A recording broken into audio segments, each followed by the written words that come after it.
R$ 10.000. É o preço de um celular top de linha. Mas e se eu te dissesse que dá para sair dirigindo um carro de verdade com esse valor e ainda fazer um negócio inteligente? Fica até o fim porque o número 1 vai te surpreender. Na 15ª posição, Renault Scenic. Tem carro que entra na lista pelo que representa, não pelo que custa. O Scenic é exatamente esse caso. Quando chegou ao Brasil no final dos anos 90, ele trouxe um conceito que praticamente ninguém conhecia por aqui. O monovolume compacto. Uma van menor, mais ágil, com cara de carro de passeio, mas com o interior de quem quer espaço de verdade. Ele não foi só um lançamento, foi um choque de realidade no mercado nacional. O Scenic nasceu na França em 1996 como derivado do Megane, e a Renault tinha uma missão clara com ele: provar que uma família não precisava abrir mão do conforto para ter praticidade. Banco traseiro deslizante, altura interna generosa, porta-malas com um volume que envergonhava sedãs muito mais caros. No Brasil, ele chegou com motor 2.0, uma escolha que deu ao carro um temperamento acima do esperado para um veículo desse perfil. O problema, e aqui mora a razão dele estar na 15ª posição, é que o Scenic foi um carro à frente do seu tempo no design, mas um pouco atrás nas questões de durabilidade que o mercado brasileiro exige. A eletrônica francesa dos anos 2000 não era exatamente uma amiga da oficina do bairro. Sensores, módulos, o painel cheio de funções que naquela época pareciam futuristas. Hoje, com décadas de uso, viram uma roleta russa de problemas intermitentes. Mas espera, por que ele está na lista então? Porque em 2026, encontrar um Scenic bem cuidado, com histórico documentado e revisões em dia, é como garimpar um objeto de coleção a preço de ferro velho. E quando você acha esse exemplar, o custo-benefício bate muito o carro mais novo. O espaço interno ainda impressiona. A altura do teto constrange qualquer SUV de entrada atual. E existe uma experiência de condução relaxada que poucos carros dessa faixa de preço conseguem entregar. O Scenic também tem um apelo emocional curioso. Ele foi o carro de família de uma geração inteira de brasileiros que sonhava com algo diferente num mercado dominado por Gol, Palio e Corsa. Era o carro do pai que queria parecer moderno, da mãe que precisava de espaço para sacolas, para as crianças, para o cachorro e ainda para uma mala de viagem no fim de semana. Encontrar peças hoje exige um pouco mais de paciência, mas não é missão impossível. A comunidade de donos ainda existe, os grupos online são ativos e há mecânicos especializados que conhecem as manias do modelo. A chave é nunca comprar um Scenic sem inspeção prévia. Nunca. Um carro bem conservado pode te dar anos de serviço sem sustos. Um mau cuidado vai te ensinar na marra o custo de ignorar o histórico de manutenção. Na 15ª posição porque exige cuidado extra, mas na lista porque merece estar aqui. Na 14ª posição, Citroën Sara Break.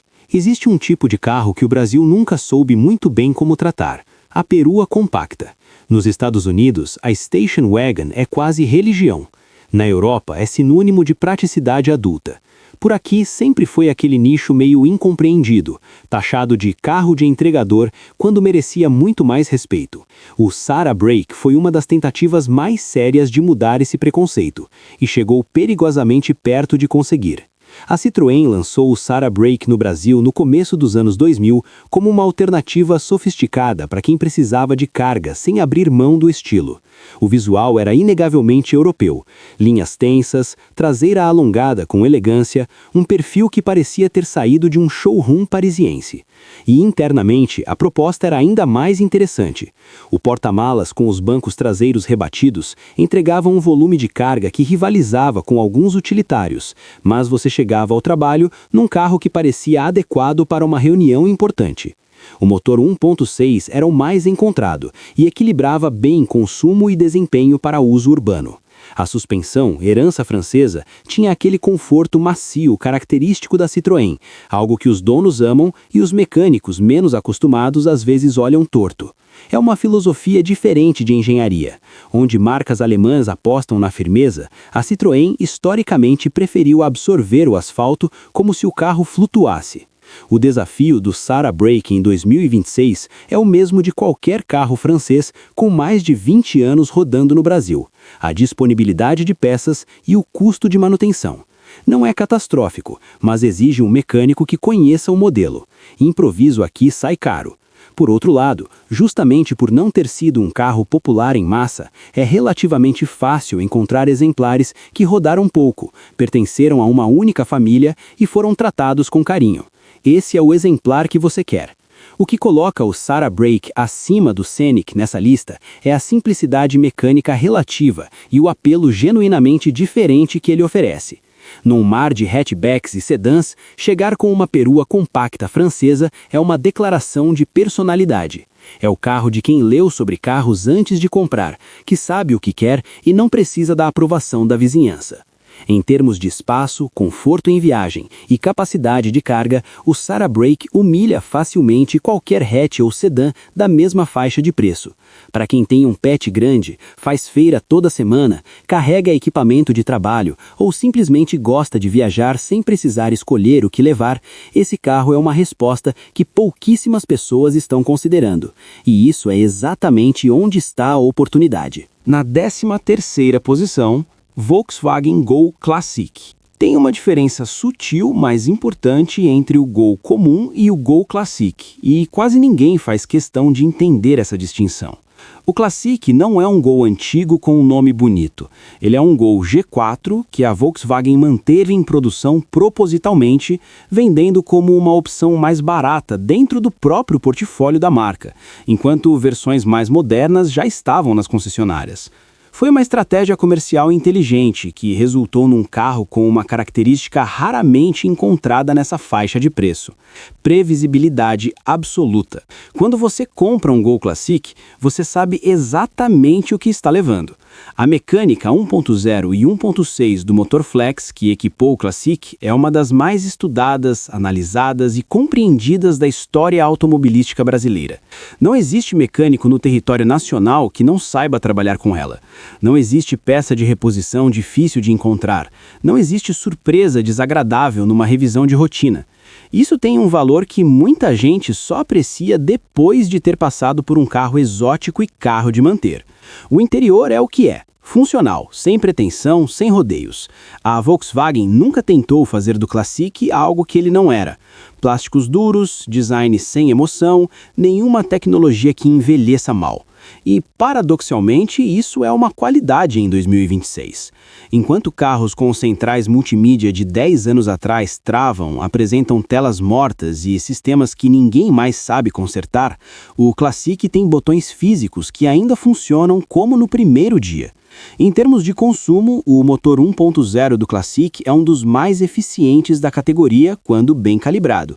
Em uso urbano, com gasolina, é possível rodar na casa dos 12 km por litro com facilidade. Com metanol, a eficiência cai proporcionalmente, mas o custo por quilômetro continua vantajoso. O maior ponto negativo do Classic é a ausência de direção hidráulica em algumas versões mais simples, o que numa cidade com trânsito parado pode cansar. Mas há versões equipadas com esse recurso, e a pesquisa na hora da compra resolve o problema antes dele existir.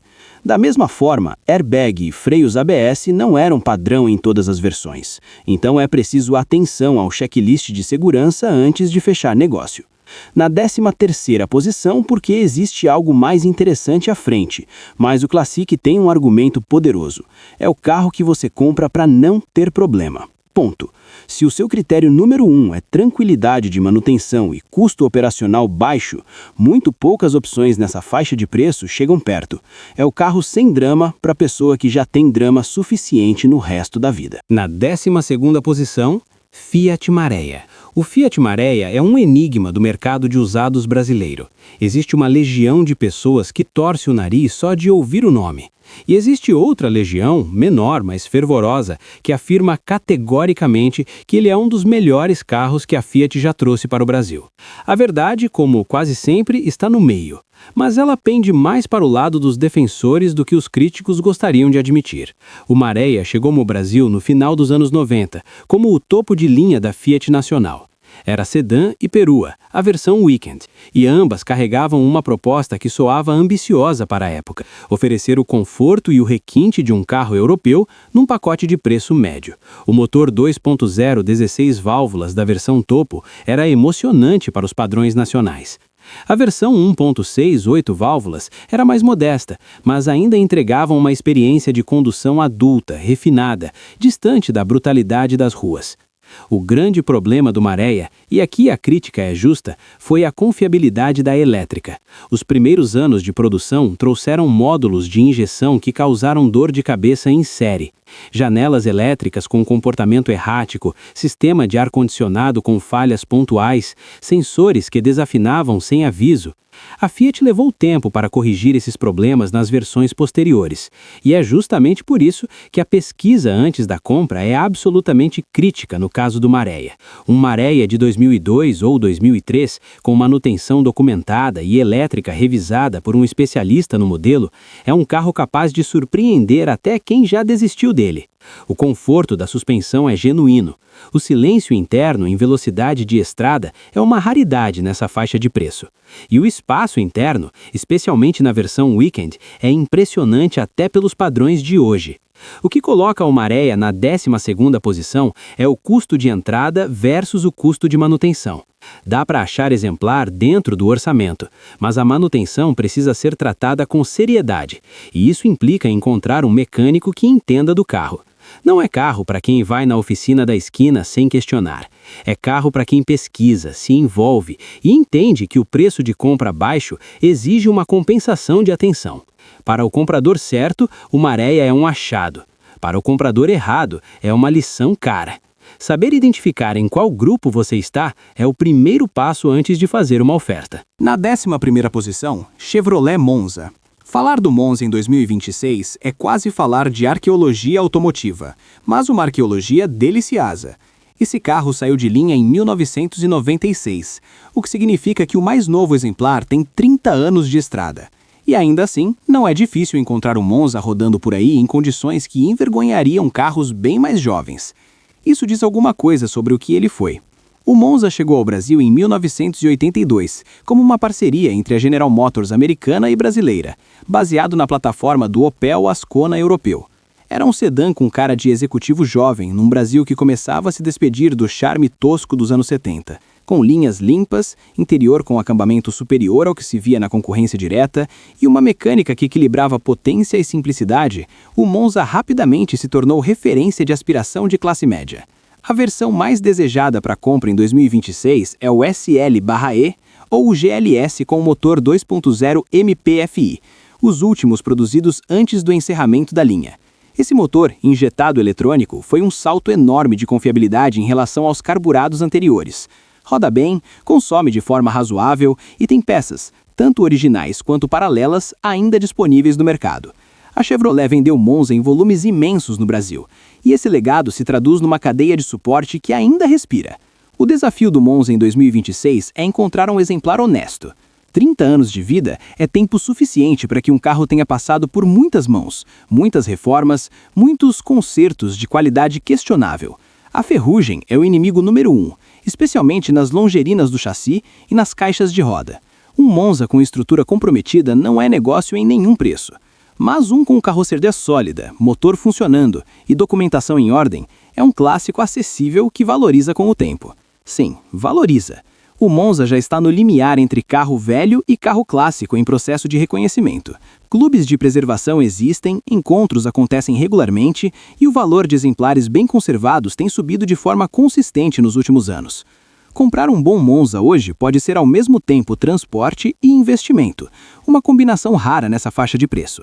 O que ele não é, para ser honesto, é um carro para uso diário intenso sem manutenção constante.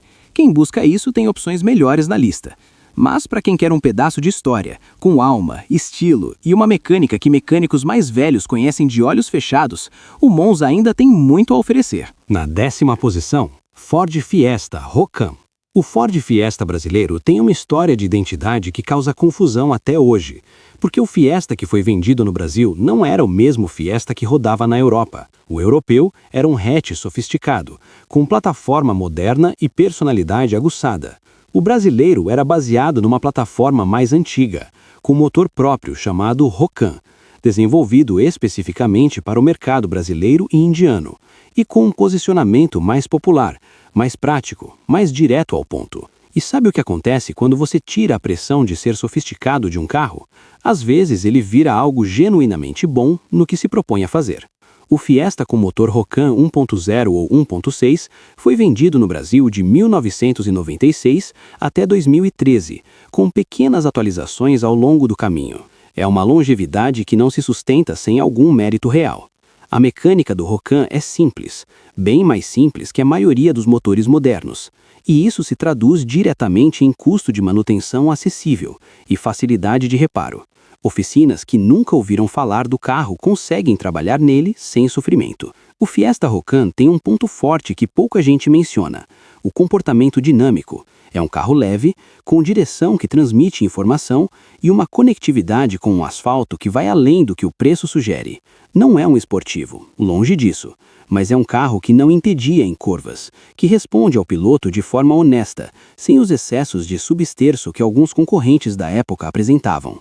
O motor 1.0 Rocan tem seu calcanhar de Aquiles no cabeçote, que pode apresentar problemas se o refrigeramento for negligenciado. Superaquecimento é o maior inimigo desse motor e de praticamente qualquer motor de cabeçote de alumínio.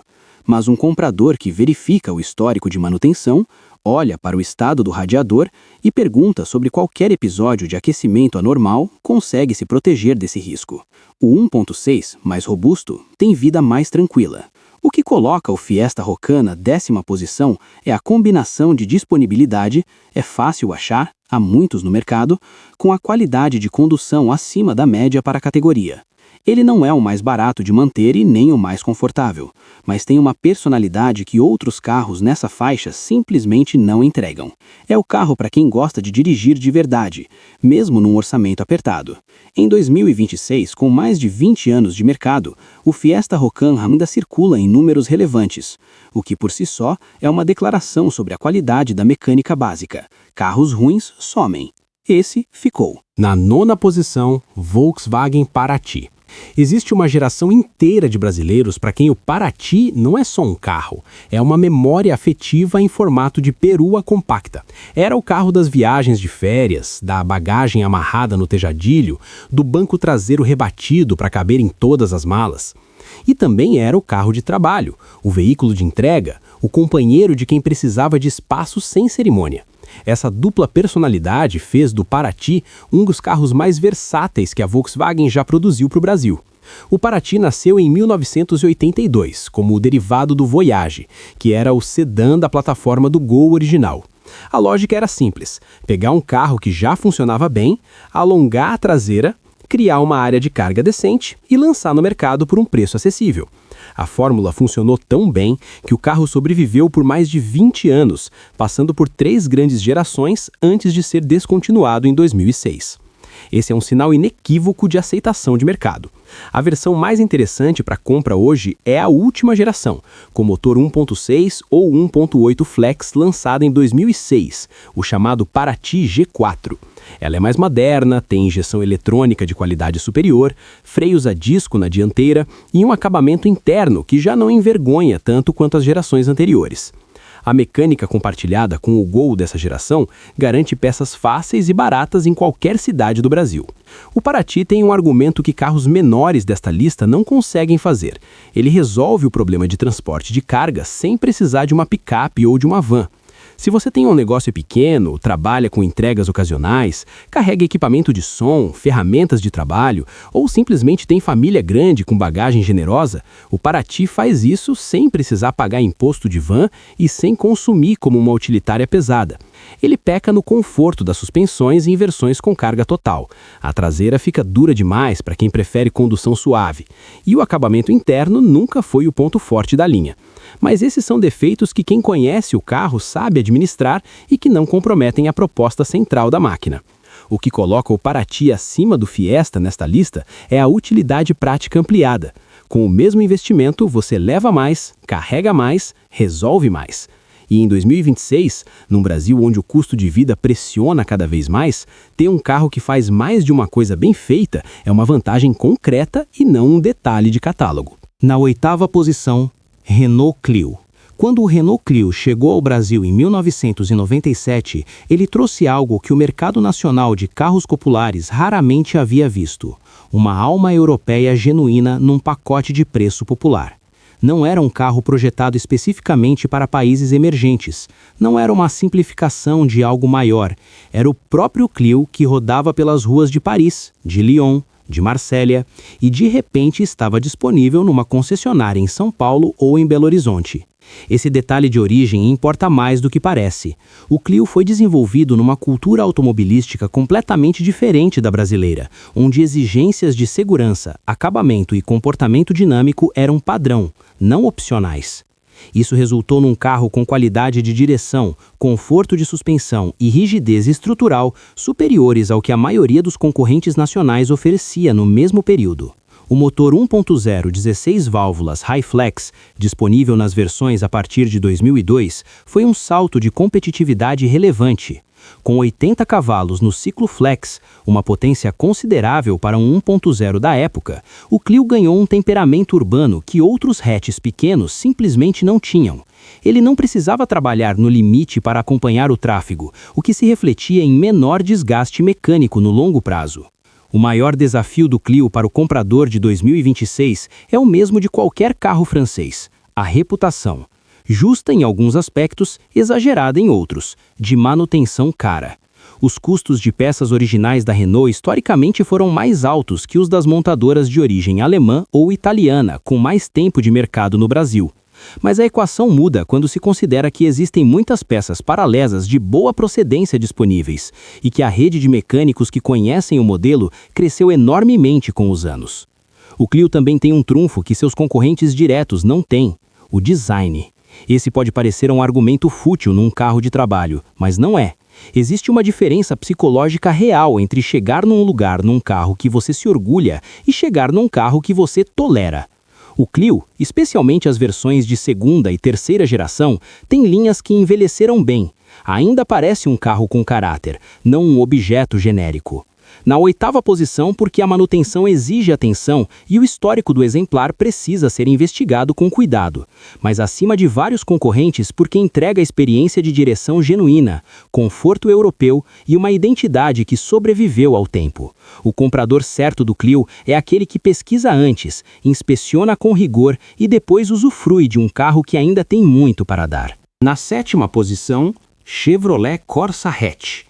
O Corsa é um daqueles casos de carro que nunca foi o mais empolgante, nunca foi o mais bonito, nunca foi o mais tecnológico e mesmo assim vendeu aos montes, atravessou décadas e até hoje aparece como opção séria quando o assunto é carro barato e confiável.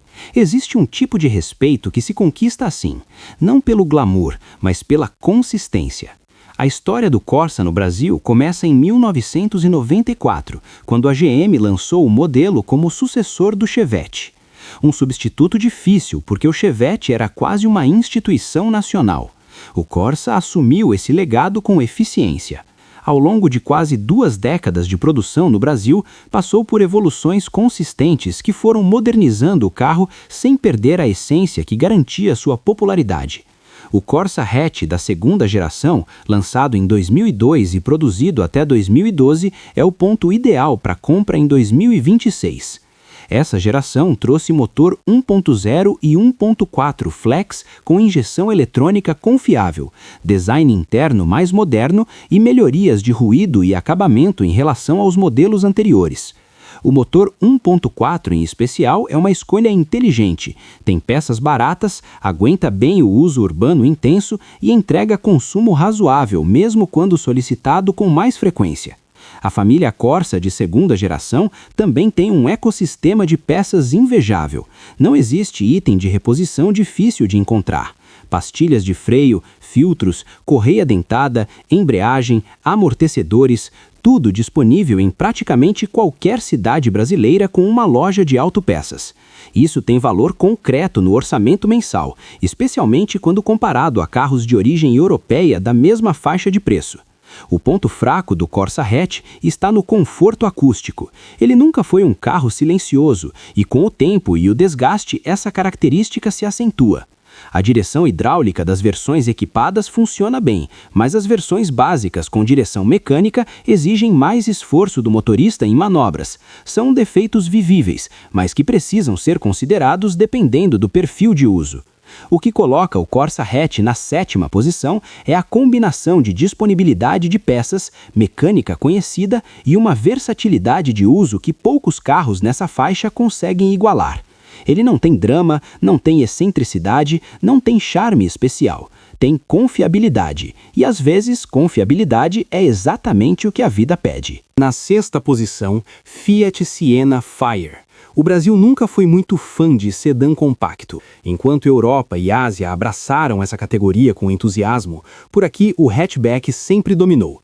E talvez seja por isso que o Siena nunca recebeu o reconhecimento que merecia, porque ele era bom demais para um público que não estava muito interessado no que ele tinha a oferecer.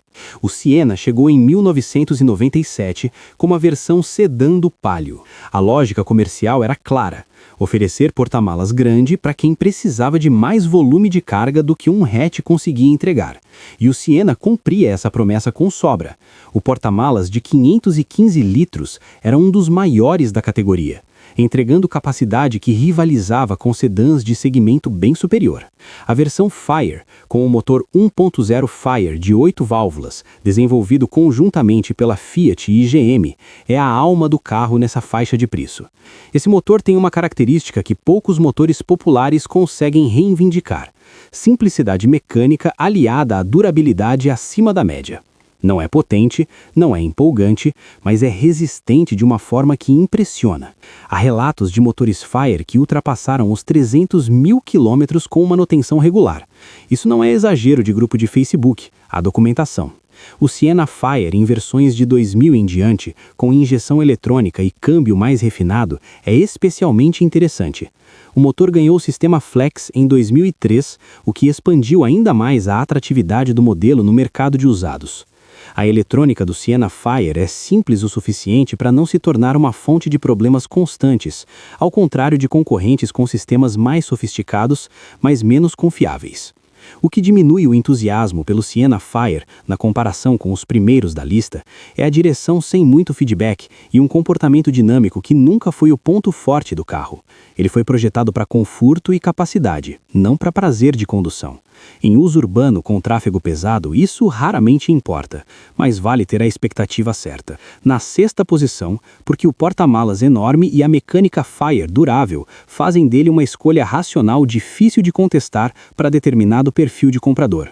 Se você precisa de espaço, quer uma mecânica que não te abandona no meio da BR e está com R$10 mil no bolso, o Siena Fire é uma resposta muito mais séria do que a maioria das pessoas imagina. Na 5ª posição, Ford Ka primeira geração. O Ka de primeira geração é o tipo de carro que, quando você vê pela primeira vez, entende que ele não foi feito por engenheiros com medo. Foi feito por pessoas que queriam provar alguma coisa. E provaram.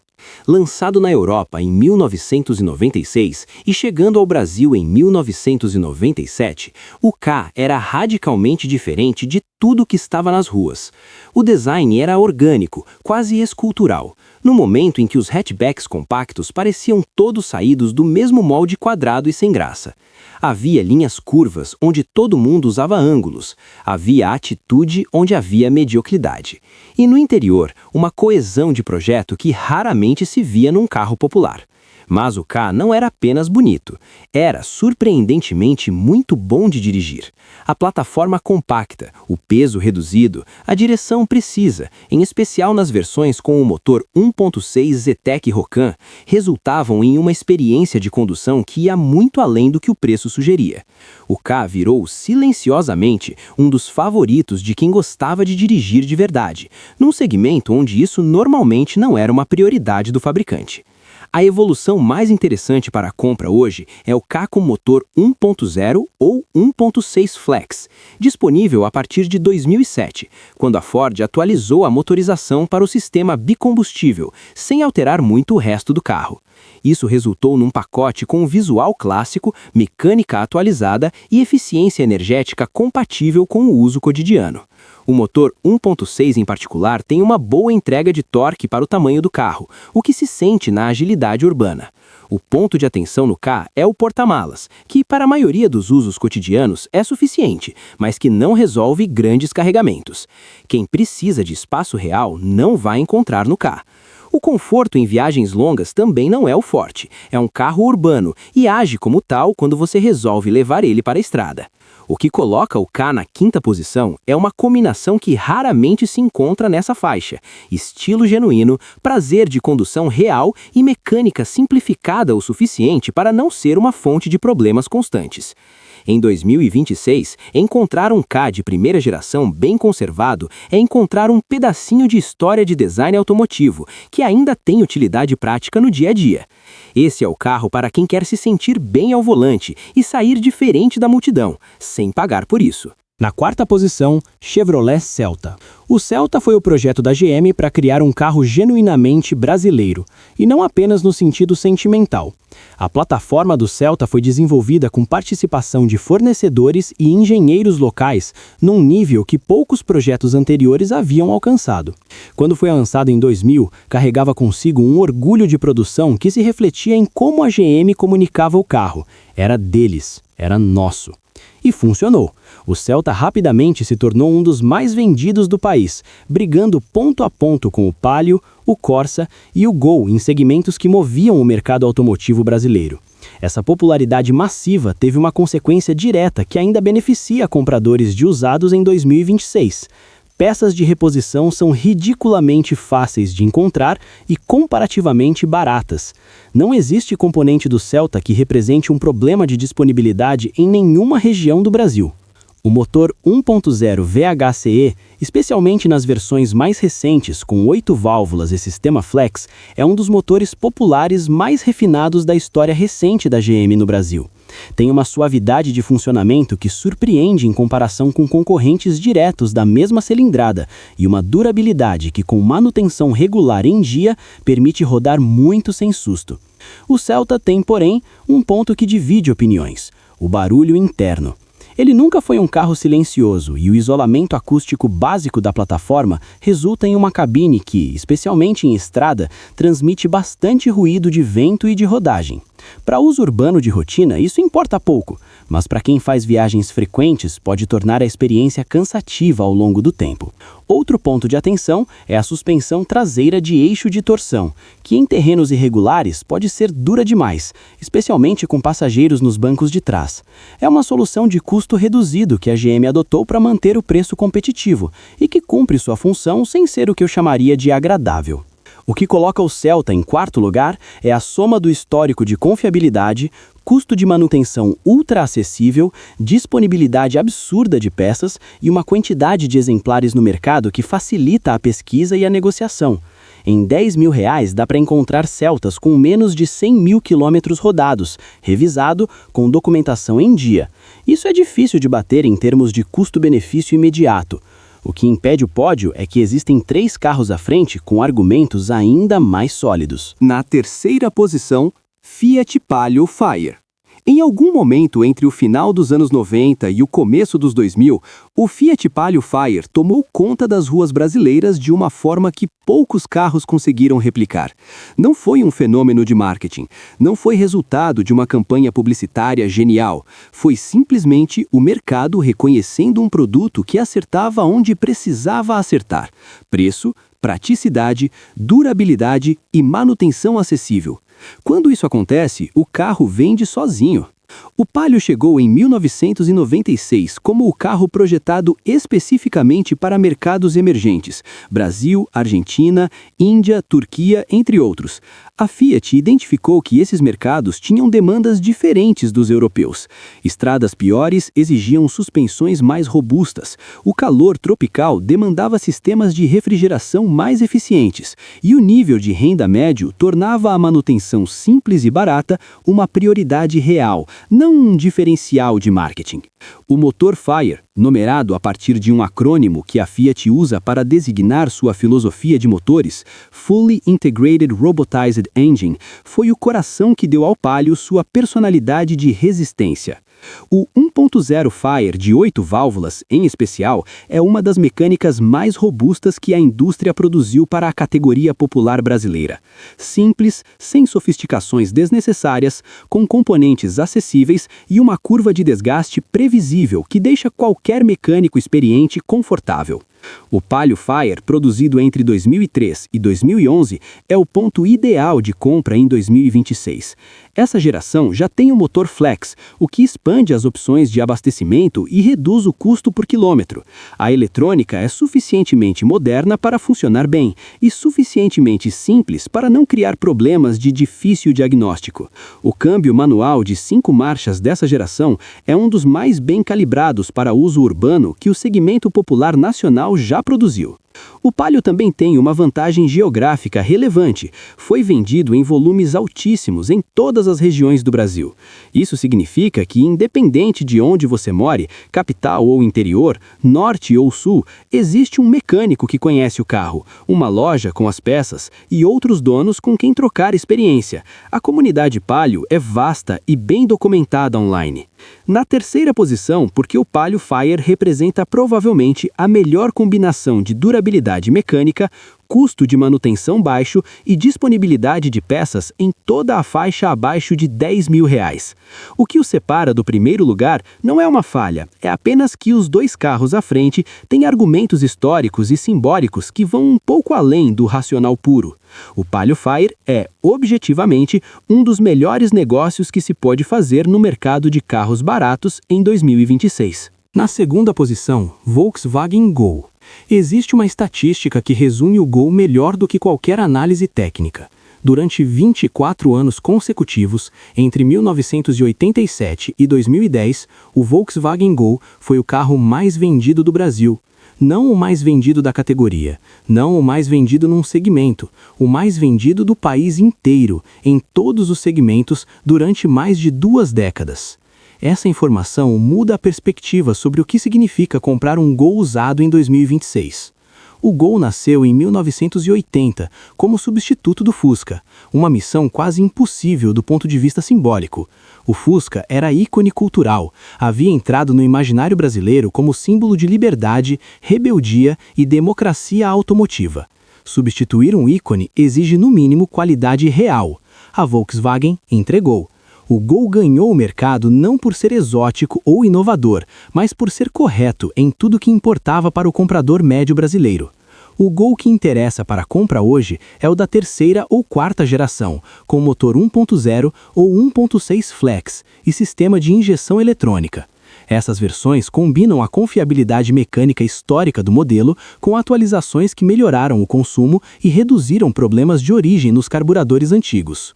O motor AP, presente em versões até meados dos anos 90, ainda tem muita vida nos exemplares bem cuidados, mas a transição para a injeção eletrônica foi um salto de qualidade que não pode ser ignorado.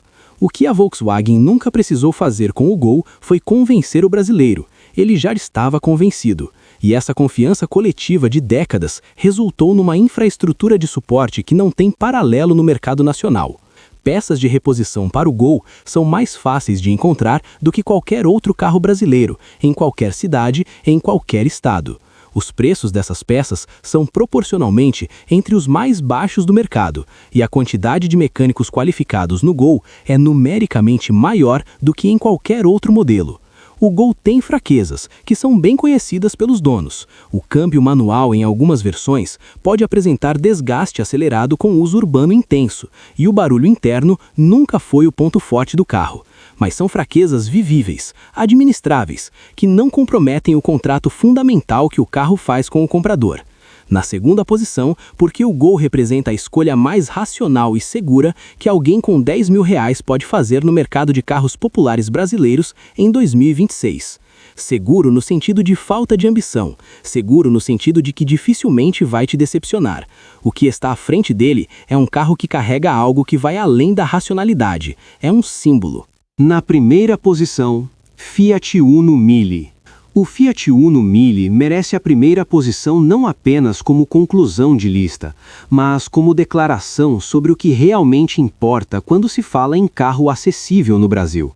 Porque o Uno Mille não é só um carro, é uma ideia, é a prova viva de que um veículo pode ser simples, barato, fácil de manter e ainda assim cumprir a função central de mudar a vida de quem o tem. A história do Uno começa na Itália, em 1983, mas a versão que entrou para a mitologia brasileira, o Uno Mille, nasceu aqui. O Mille se refere ao motor de 1.0 milímetros de cilindrada que a Fiat desenvolveu para popularizar o acesso ao automóvel no Brasil.